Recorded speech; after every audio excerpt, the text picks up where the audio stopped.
buckle in, because the drama at Celtic has just exploded again, and I got 3 massive updates for you. One story set the whole club on fire, another has the dressing room getting emotional, and the last one, well, that's the big one, the one you need to hear. So stay with me right until the very end. We have 6 news a day to keep you updated with the mighty Celtic. Hit that subscribe button and be part of it.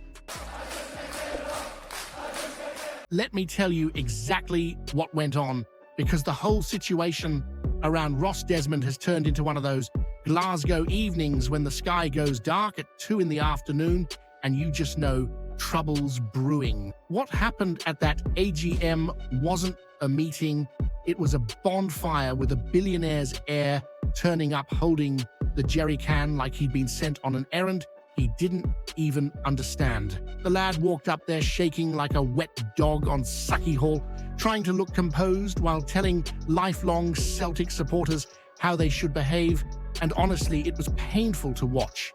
Instead of calming any tensions, he managed to insult half the room while looking terrified of the other half. He called sections of the support bullies, which you can imagine went down about, as well as a Rangers apology. But the part that really showed his lack of understanding was him throwing accusations around without having the backbone to name the Green Brigade directly. Either he thought avoiding names would keep him safe, or he genuinely had no clue how Celtic fan culture works. And either option tells you everything about the disconnect between the boardroom and the people who actually bleed for this club. You know how it is. You can have all the money in the world, all the shares, all the suits and boardrooms, but you'll never understand the soul of Celtic unless you've stood out in the cold, sung your lungs out, been soaked to the bone, and still felt lucky to be there. And that's what makes this whole mess feel even worse. Because while the Desmonds are playing politics from their offices, the team is out there fighting for every point, relying on the very unity that has carried this club through storms far bigger than this. Mac is dragging the squad forward. The support is still turning up, no matter the chaos behind the scenes. And this lad arrives acting like he's doing everyone a favor by speaking. And instead of offering a simple gesture that could have helped, announcing Peter Lawwell stepping aside at the end of the season, or making it clear that change is coming, they doubled down. They chose arrogance, they chose to provoke, and then they were shocked when the room erupted. While our rivals across the city are always busy writing their own tragedies and turning them into comedy, we're now stuck dealing with self-inflicted drama from people who should know better. But here's the truth. The board might own the shares, but the fan owns the heart of Celtic. Always has, always will. And when someone threatens that unity, everything else collapses. So let me ask you something, and I want you to be honest with me, because this could spark a proper debate. Should the Desmond family step back from power before they do more damage to Celtic? Hit that subscribe button, lads. Let's gee it loudy till we hit 1,500 mad Celtic daffs. You know, when you watch a lad like Luke McCowan speak about Celtic, you can feel it right away. It isn't media training, it isn't polished press conference chat, it's proper heart. The boy grew up living and breathing this club, following Celtic through the highs, the heartbreaks, the nights in Europe when the whole of Glasgow felt like it was shaking, and now he's pulling on that shirt for real, and you can tell it means everything to him. You don't get that from every player. You certainly don't get it across the river, where half of them look like they'd rather be anywhere else than trying to rescue another disaster in blue. But McCowan stood there after that win in Paisley, speaking with that mix of frustration and love you only hear from someone who understands what it is to support this club. You could see how the chaos of the AGM has seeped into everything. The pressure, the noise, the arguments about the board, the feeling that the people upstairs are causing storms the team doesn't need, and he admitted it. You know, he didn't hide from it. He said straight up that the negativity had crept into the dressing room a bit, that the players felt the weight of it, because of course they do. They hear the groans, they hear the chants, they scroll their phones like everyone else. But then he switched. You saw the fire in him He said the players have to block it out, all of it, the boardroom drama, the fan frustration, the noise swirling around paradise like a Glasgow gust that knocks you sideways on the Clyde. He said their only job is to win football matches. 3 points every time, that's it, black and white. And it wasn't just words, it was pride. He spoke like someone who knows exactly what it means to wear that shirt and refuses to let anyone slip below the standard.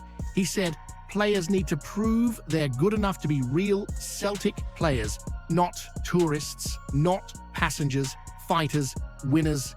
And you know what? That's the kind of voice you want inside the dressing room during weeks like this, when the board is busy making headlines for all the wrong reasons and the support is left wondering what exactly the club is doing behind the scenes, because players like McCowan remind you that the heart of Celtic is still beating strong no matter what chaos the suits are creating. So let me throw this at you because it's a question only someone who truly feels this club can answer. If the board won't sort out their own mess, should players like Luke McCowan be the ones dragging the spirit of Celtic back into line? Hit that subscribe button, lads. Let's G it.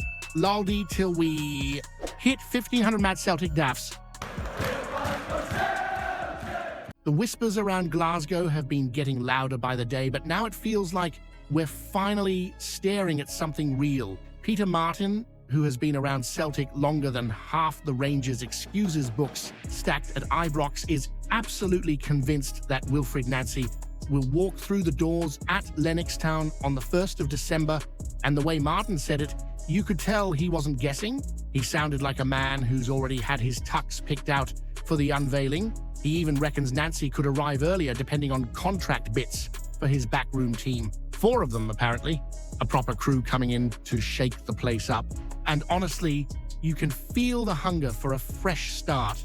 4 weeks since Brendan packed up after that Tynecastle mess, and the club has been scrambling like someone trying to cross the road on Sucky Hall Street in a storm. Martin O'Neill steadied the ship, fair play to him, and Sean Maloney has been right beside him holding things together with grit and duct tape. Feyenoord on Thursday, Hibs after that. They're basically keeping the lights on until the new man arrives, and considering how chaotic the departure was, they've done a solid job. Not perfect, but solid.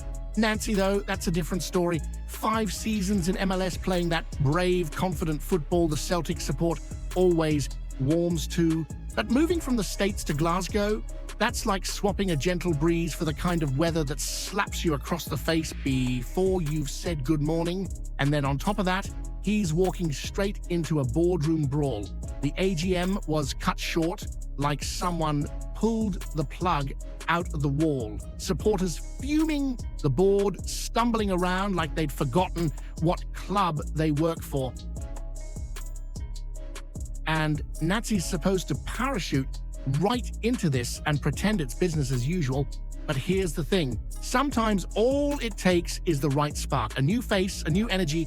You know how Celtic is. One good win, one performance that gets Paradise roaring again. And suddenly the whole season flips. Hearts are only 4 points ahead. 4.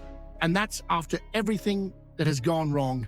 Imagine what happens if Nancy walks in and gives the squad that wee bounce, that freshness, that belief. Dundee at home, then Hearts, Roma, St. Mirren.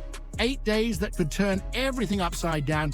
Fine margins as the cliche goes, but in Glasgow those margins feel like mountains. And let's be honest, watching Rangers panic about this will be delicious. They pretend not to care, but you know they'll be refreshing their phones like it's the January sales. Now, here's the real question for you, because I need your honest, raw reaction. If Wilfried Nancy doesn't hit the ground running, should the blame fall on him or on a board that has turned this season into a full-blown circus? Hit that subscribe button. Lads, let's G it.